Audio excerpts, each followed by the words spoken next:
Hello, it's Michael presenting a review of BMW F750GS, my own BMW F750GS, 2022 model, the series model.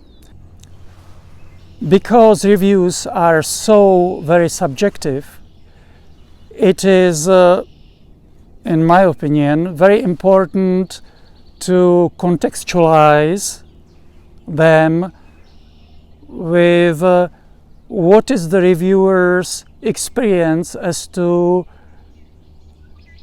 the bikes ridden and what is the reviewer's style of riding.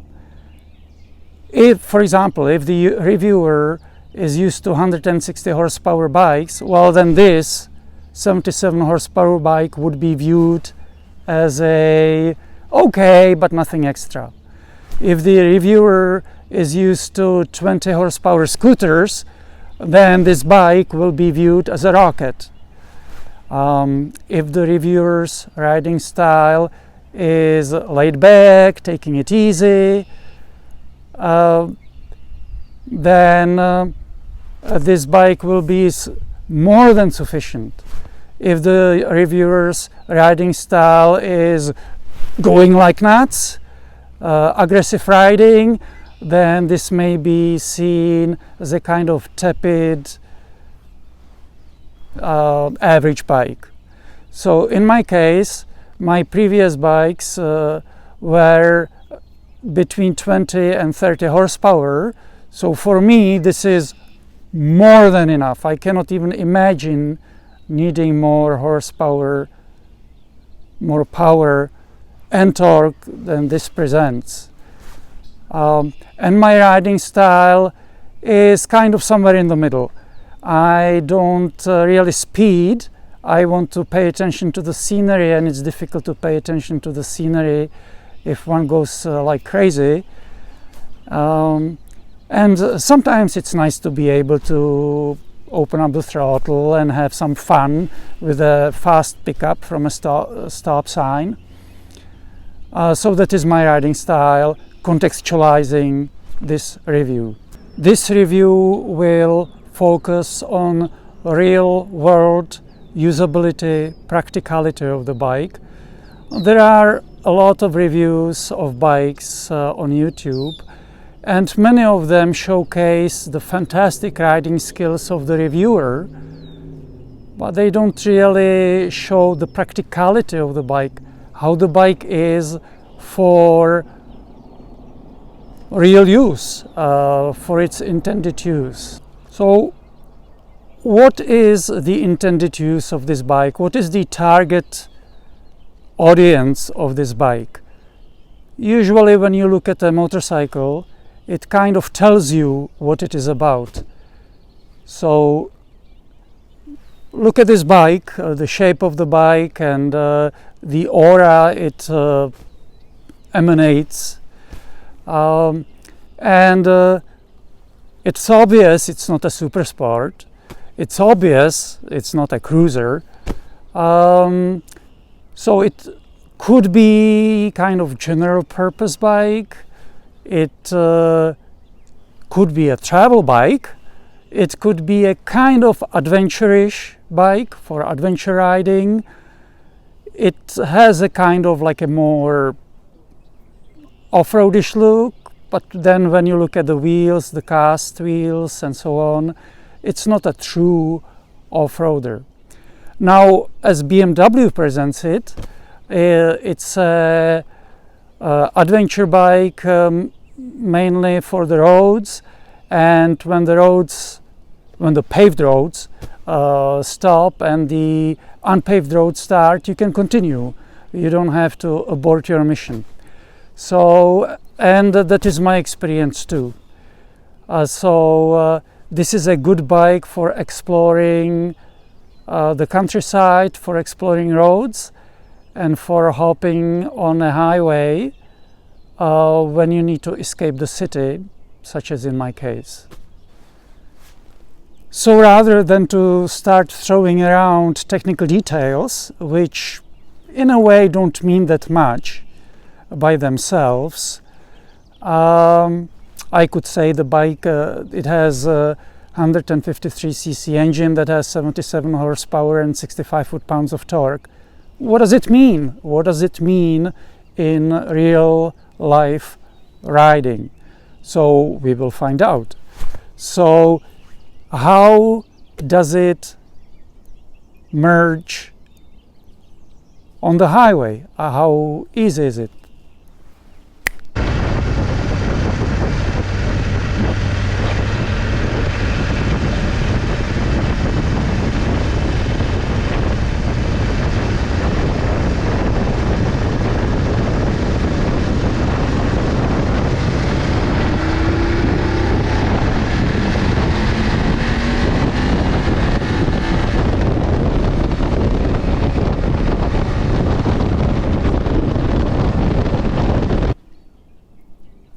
Okay, it's from my point of view, it's fairly effortless. The next question is how, if you're riding on the highway at 100 kilometers per hour, 60 miles per hour, which is the speed limit, and something is going on around you, some stupid driver or something, and you need to get away from it quickly. It's like an emergency situation, and you're in the sixth gear at 100 kilometers per hour at about 4,000 RPM, and you crank up the throttle. What happens?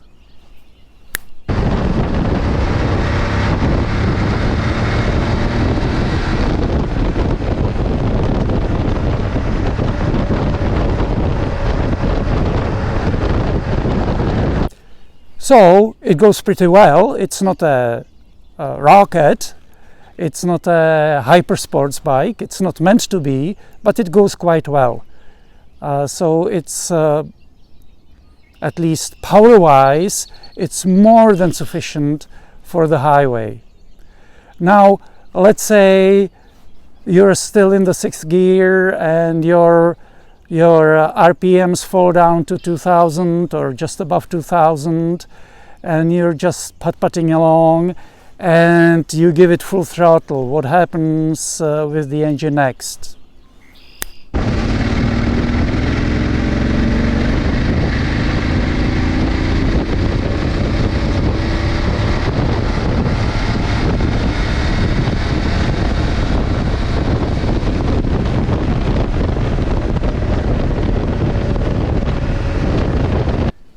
So, as you can see, kind of expected, it was a little bit complaining, it was a little bit shaky, but then it picked up, and as the RPMs get above about 4,000, it really picks up speed.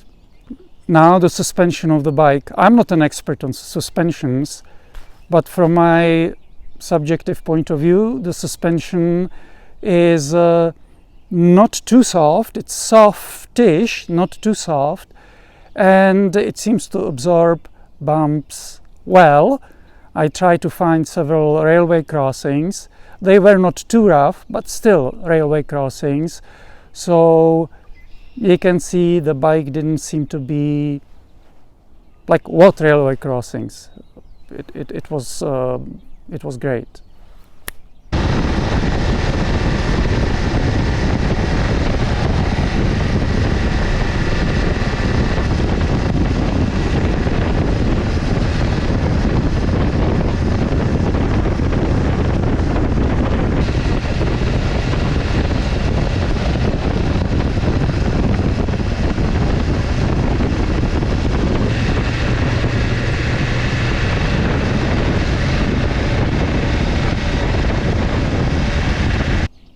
The next question is, how does the bike perform climbing up steep hills?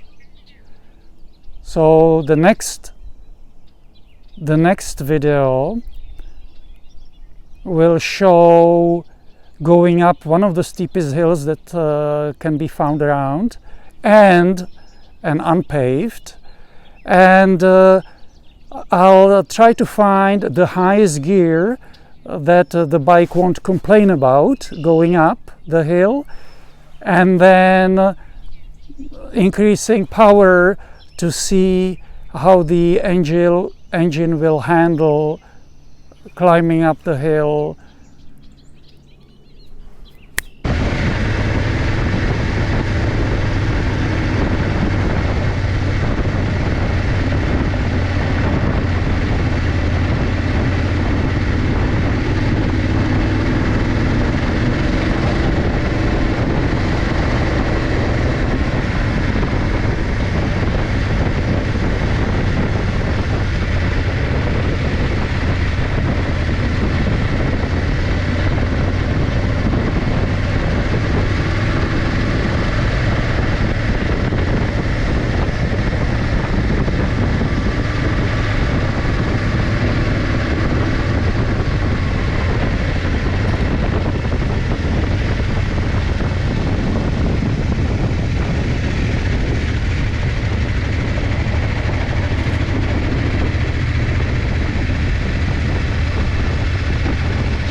As to the look of the bike, as the prettiness of the bike, obviously it's very subjective.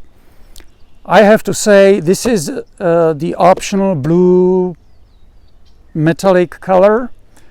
In the sun it glistens nicely. To my eyes it looks gorgeous, and not only to my eyes. There was an instance in a parking lot when an older lady, probably of a retirement age, saw my bike, got out of her car, came over to my bike and started saying how beautiful it looks, how gorgeous it is. So what does it mean? That this bike is a magnet for old retired ladies? No. It means that even old retired ladies that otherwise would have no interest in motorcycles, probably found it or find it attractive. So still have to wait for the younger ladies. Let's have a closer look at the bike. I don't know if the camera can show the shiny blue glittering color. The dashboard is the standard dashboard. The LCD display, that fancy beautiful TFT screen was optional, but I don't need the fanciness, I don't need the wireless connectivity, so this is plenty for me. It shows a lot of information. The computer gives more information than is almost practically needed. The only thing is about this dashboard is the cover reflects light easily, and then the smaller numbers cannot be seen. So in some, maybe even many instances, all these little fonts, numbers are pretty much invisible. It's not a big deal for me. It has a USB port, it has some kind of a power port, it's some small plug, not sure about it. It has heated grips.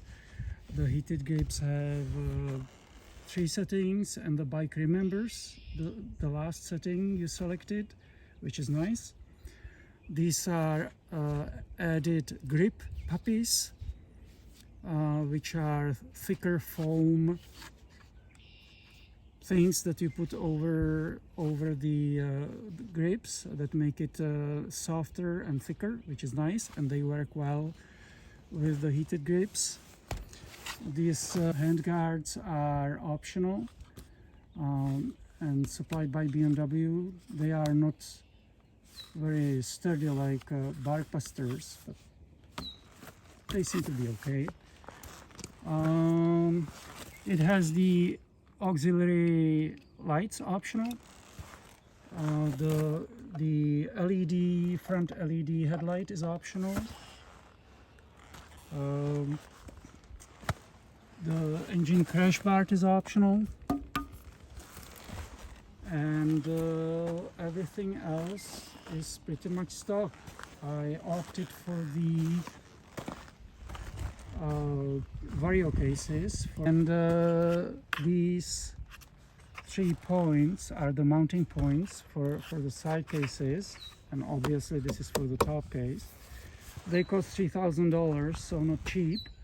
They seem to be very sturdy. They are plastic. They seem to be very sturdy, and they are hefty. Somebody on the internet reports each weighs 7 kilograms, so all 3 add 21 kilograms to the bike, which is like what, 50 pounds. The tires are Michelin Anaki 3 tires. They are apparently supposed to be 90% road and 10% dirt.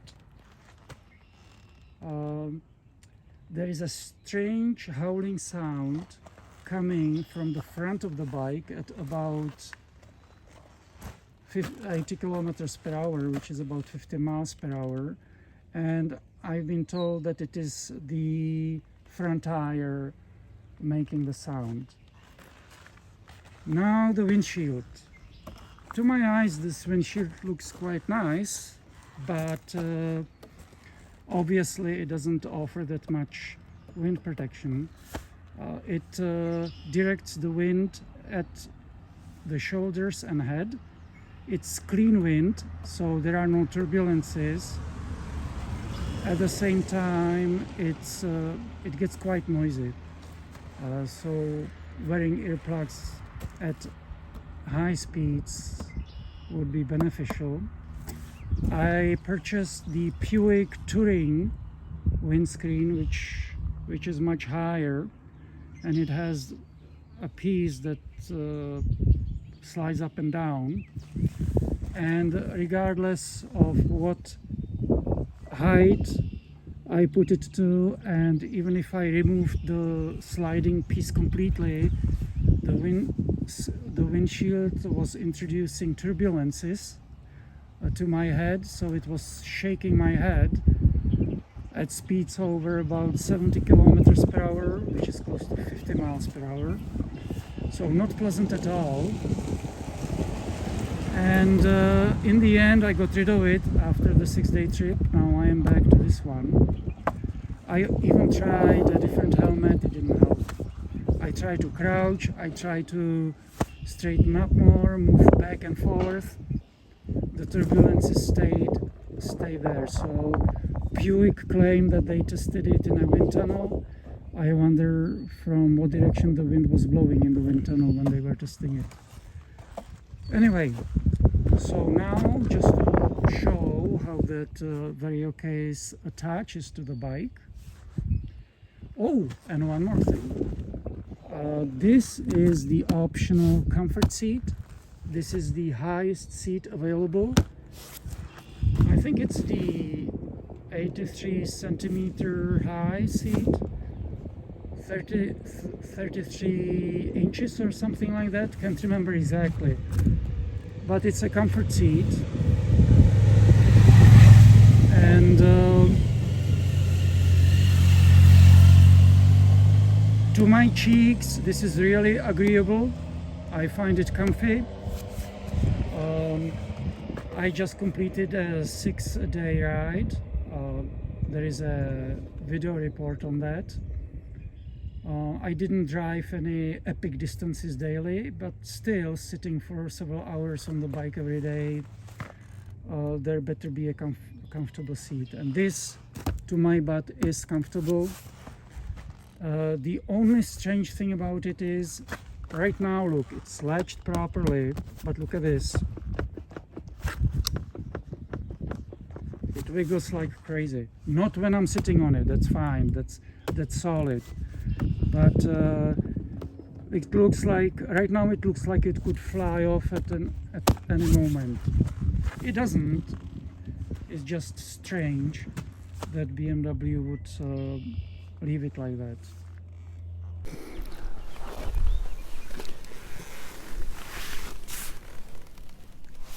Now just to give a quick demonstration how these vario cases attach to the bike. This gets inserted in here,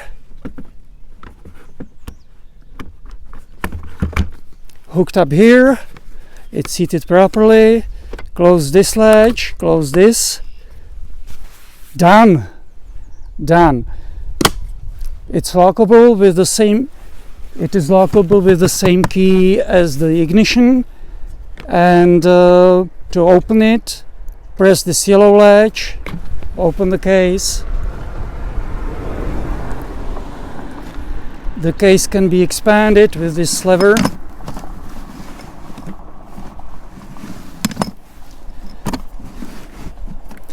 It is supposed to be weatherproof, and to take it off the bike is lift this latch, done. So this is what I wanted for my new upgrade bike.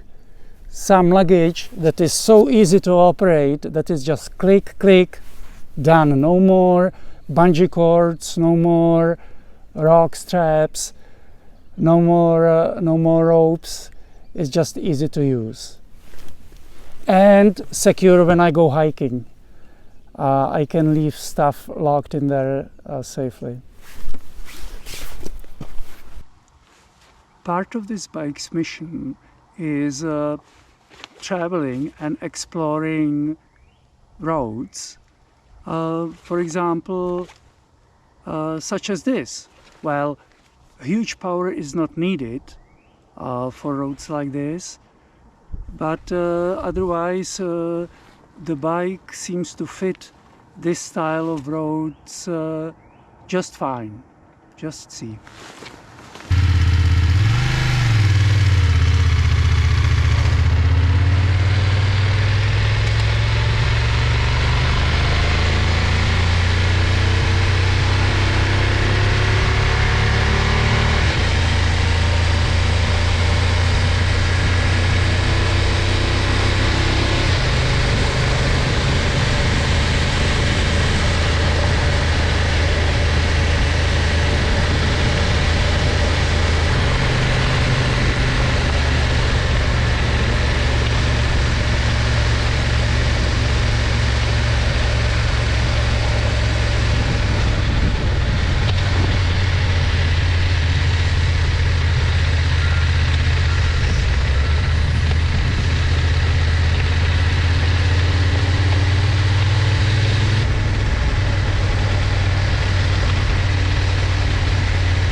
Another extremely important aspect of a motorcycle is ergonomics.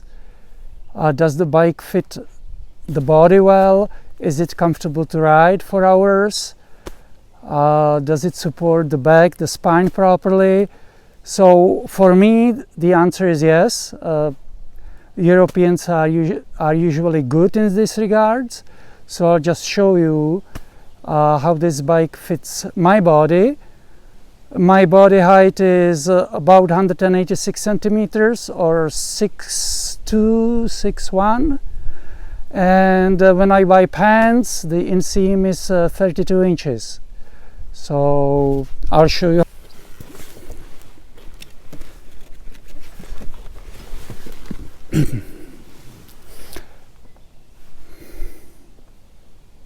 Alphonse,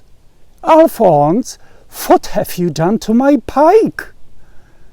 When I came here, the handlebars were in front of me, and now they are gone. Alphonse, no more strudel for you today, no more schnitzel for you today. It's just sauerkraut you'll be eating for the rest of the day. Oh well, those butlers, they just play tricks on you. Oh well.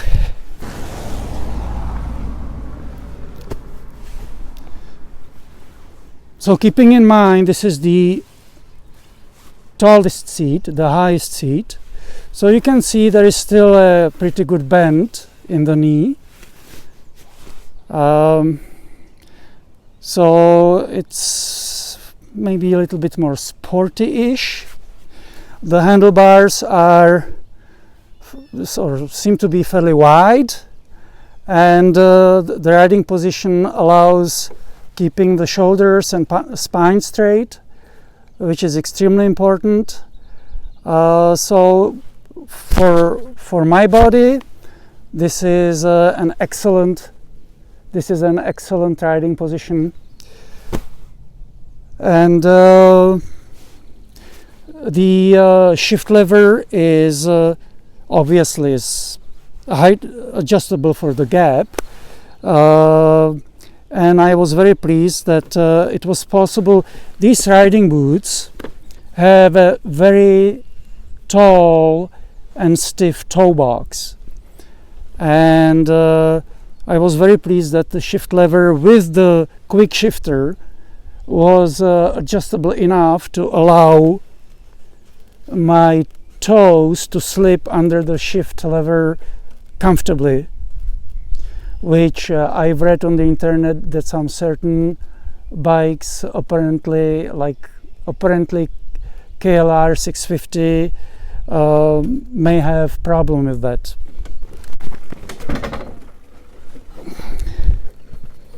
So as you can see, when I'm sitting on the bike, there is still a bend in my knee, comfortably flat-footed. When I stand up, there is this much space between the cheeks and the seat. Another interesting feature of the bike, at least to me, is the side stand, the kickstand. It seems fairly short, and if you can see it on the camera, the bike is leaning to the left quite heavily. My previous bike didn't do it like that. And as the result, to straighten it up takes a little bit of muscle. And the answer why it's like that came during the 6-day road trip, when parking on the side of a road on the shoulder, and the shoulder was sloping down quite noticeably. And if the side stand would be any longer, the bike I would not be able to park the bike there. It would topple to the other side. So it has its purpose. Let me throw some numbers at you very quickly. Some money numbers. So now before that, I ordered this bike in October of last year. It was assembled in Germany in January, and then it took it 2 months to swim across the sea to get to Canada. So I picked up the bike at the very end of March, and since then put 1700 kilometers on it. The base price of this bike was 11,310 Canadian dollars. This includes the heated grips, but that's the base price. Then when you add the extra optional color, the comfort seat, and 2 packages, the active package and dynamic package, then the price is all of a sudden $12,600 almost. Then you add the vario cases, the lights, the hand protectors, engine guards, center stand. Then you add the accessory labor plus fees, and all of a sudden the bike is $20,000 and $20,250. So that's getting to quite a high level there, cost-wise. Then you add a tax on top of it, which is 13% here. I think it's 13%. And all of a sudden it's $23,000 for on the road. Another numbers I would like to mention is the horsepower to weight ratio figures, which is quite important. 77 horsepower is now seems like not much. It's like middle of the way bike. There are bikes that have 160 horsepower, 200 horsepower. But so what does it mean? How to compare it to something that the human mind can understand it better, especially for non-riders? So if we take a mid-sized car like Volkswagen Jetta, and so Volkswagen Jetta has a 158 horsepower engine with 184 foot-pounds of torque. Whatever, that's the baseline. So out of it we calculate the power to weight ratio, and then we apply it to this bike, to the power of this engine. So this bike is like the same Volkswagen Jetta, but with a 450 horsepower engine and 360 foot-pounds of torque. So what do you think? Is that little? Is that too much? And also, this bike is advertised as novice friendly, as possibly good for beginners. Would you recommend a 450 horsepower car to a new driver? At what point would you recommend a 450 horsepower and 368 foot-pounds of torque to a driver? And driving a car is easier. There are fewer challenges.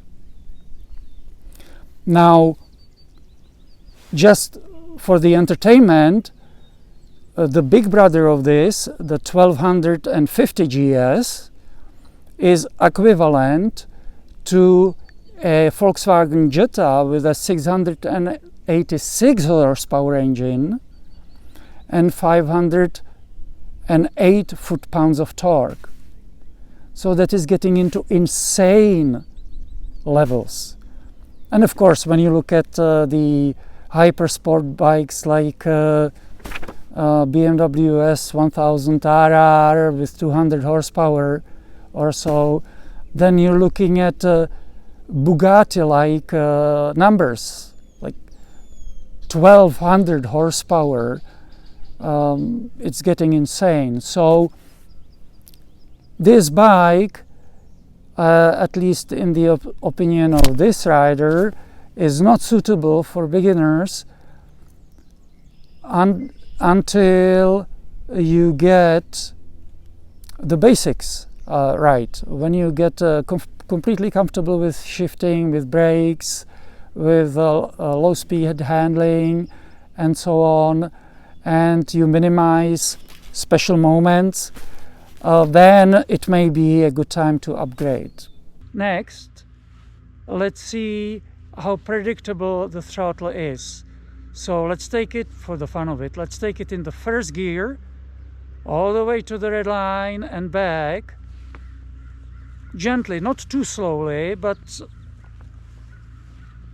in a linear fashion.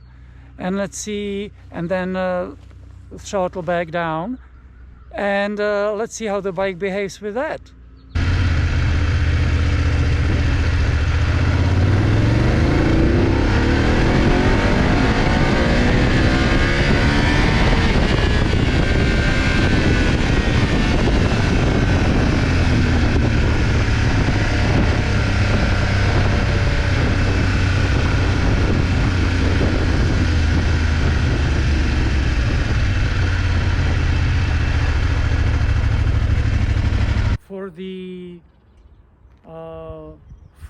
rev ran in the first gear. Maybe you could see it as the revs climbed up. It got faster and faster, obviously. It was predictable. It wasn't like some of the super sports bike that launch you to stratosphere once the RPMs get over a certain point. So this seems friendly, predictable, fairly linear. Now, said all that, it's still not a bike for beginners, generally speaking. And now let's see how the bike behaves during very slow crawling ahead or very slow moving ahead, like in a traffic jam. Clutch out in the first gear, not feathering the clutch, and see how it behaves.